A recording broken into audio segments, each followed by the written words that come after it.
আসসালামু আলাইকুম রহমতুল্লাহি আবরকাতুহু। আমরা সবাই নামাজ পড়ি মোটামুটি।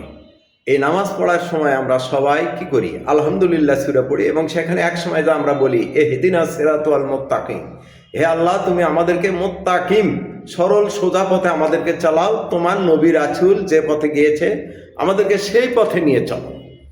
এই যে আমরা প্রত্যেক ওয়াক্তের নামাজে প্রত্যেকবারই এই কথাটা বলি, অথচ মসজিদ থেকে বার হওয়ার পরে কিংবা নামাজ থেকে উঠে আসার পরে ঠিকই কিন্তু আমরা সরল পথে চলি না। আমরা কি করি? সুদের হিসাব করি, কাক কত টাকা দিছি, মাসে কত লাভ পাবো, এগুলো হিসাব করি।